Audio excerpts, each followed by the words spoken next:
پروردگار نے ارشاد فرمایا ہے کہ اس کے سوا کسی کی عبادت نہ کرو اور ماں باپ کے ساتھ بھلائی کرتے رہو، اگر ان میں سے ایک یا دونوں تمہارے سامنے بڑھاپے کو پہنچ جائیں تو ان کو اف تک نہ کہنا اور نہ انہیں جھڑکنا، اور ان سے بات ادب کے ساتھ کرنا، اور عجز و نیاز سے ان کے آگے جھکے رہو اور ان کے حق میں دعا کرو کہ اے پروردگار، جیسا انہوں نے مجھے بچپن میں شفقت سے پرورش کیا ہے تو بھی ان کے حال پر رحمت فرما، جو کچھ تمہارے دلوں میں ہے تمہارا پروردگار اس سے بخوبی واقف ہے، اگر تم نیک ہوگے تو وہ رجوع لانے والوں کو بخش دینے والا ہے، اور رشتہ داروں اور محتاجوں اور مسافروں کو ان کا حق ادا کرو، اور فضول خرچی سے مال نہ اڑاؤ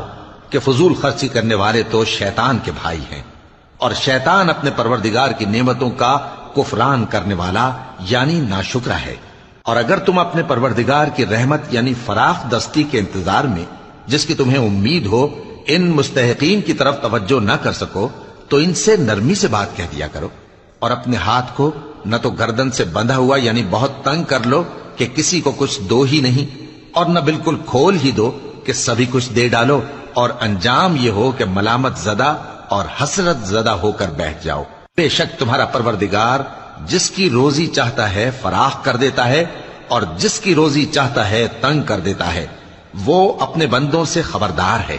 اور ان کو دیکھ رہا ہے۔ اور اپنی اولاد کو مفلسی کے خوف سے قتل نہ کرنا، کیونکہ ان کو اور تم کو ہم ہی رزق دیتے ہیں، کچھ شک نہیں کہ ان کا مار ڈالنا بڑا سخت گناہ ہے،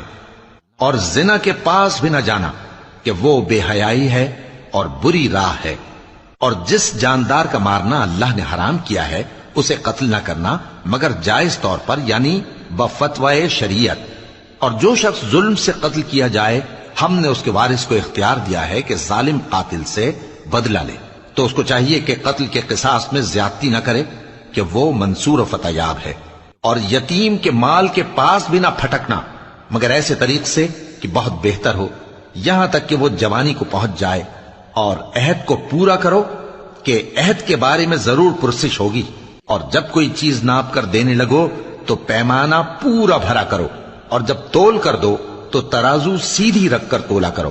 یہ بہت اچھی بات اور انجام کے لحاظ سے بھی بہت بہتر ہے۔ اور اے